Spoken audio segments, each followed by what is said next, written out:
person. Space served many purposes. Armory, archives, education center. But its most critical role was its connection to the local nuclear missiles. A short training Oh, look it. was added to help new generals. We need to get the nuclear key cards by shooting down that thing that we shot down. So we have the nuclear key card. And we need to get the launch codes. Then we need to get go to the automated silos. And then boom. There we go. Oh, what are all these? So did the key cards show themselves too? I don't know about that. I hope not. But I found a bunch of fissures. This thing has a lot of map data, dude. Like, it shows where fissures are that we can bomb, I believe. Yeah.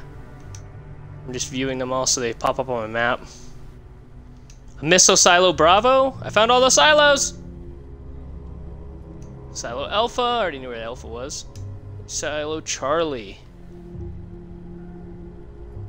Yeah, I see where all the current fissures are, bro. Let's see. That'll pop up.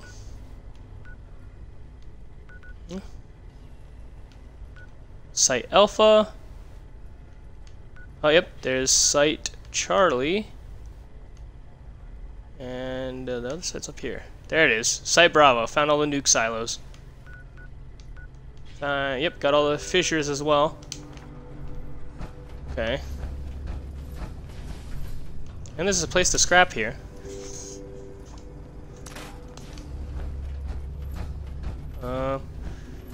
Let's see. Complete all nuclear tutorial missions. Okay. Greetings, General. Welcome to your nuclear launch training session. Over the course of the next 4 posters, you'll be taught everything you need to know about utilizing the Appalachian Automated Launch System. During your briefing, you should have been issued a nuclear key card. During an actual launch, you will need to insert the card into the designated slot before entering your launch code, at which point the key card will be consumed. Additional card drops will be brought in by automated convoy should the DEFCON rating continue to worsen. You may speak to your logistics officer as to the location of the pickup for your additional cards, should the circumstances arise. And oh, have they arisen. This DEFCON rating the General speaks of has been pegged at its maximum for some time now, due to the hazardousness unleashed by our earlier guests. The silver lining of this is that one can often find a keycard convoy en route somewhere in Appalachia. We're happy to use our restored surveillance tools to help you track them. Access any of the surveillance system terminals to initiate your hunt. And part 2? To prevent misuse of Appalachia's automated missile silos, security measures for the region's nuclear arsenal have been increased well beyond any of our existing standards. Each silo has its own 8-digit launch code, which is valid for a single week. These codes are broken into 8 individual number-letter pairs, each carried by a designated officer who is under strict orders to guard their code piece with their life. The order of numbers has been encrypted using a series of methods to prevent improper deployment. The bunker staff of specially trained code decryptors will provide the officer corps with the code when it is renewed each week. The decryptors, it should come as no surprise, are dead. It will be up to you and your fellow members to decrypt each silo's launch code before they are regenerated. We, however, might be able to help. We've gathered all the information we could recover related to the codes and their encryption in the archives on this floor. It's also our belief that the flip card displays in this room had something to do with the code. What exactly, we'll leave up to you and your compatriots to uncover.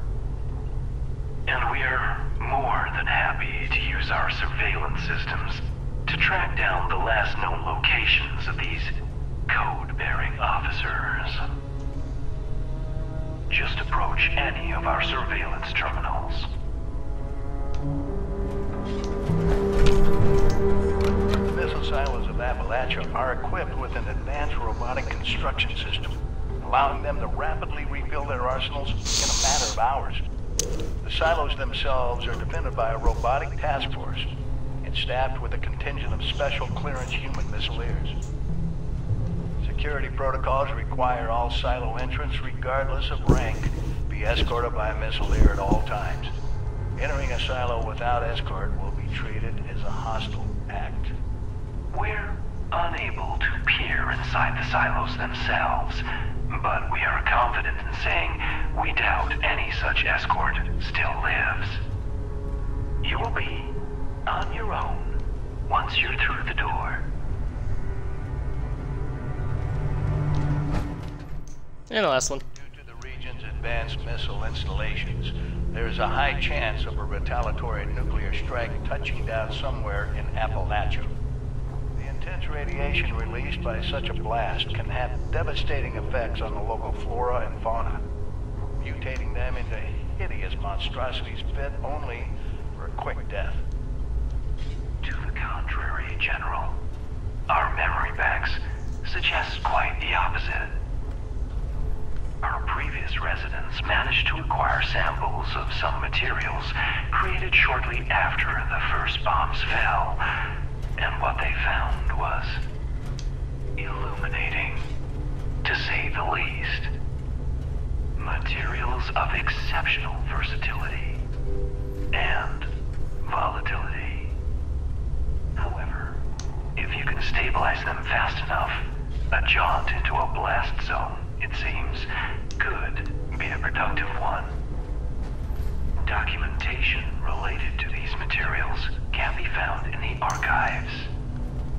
As well, the fissures that have cropped up around the region seem promising as possible sources of materials, along with some added pest control. The map in this room contains the location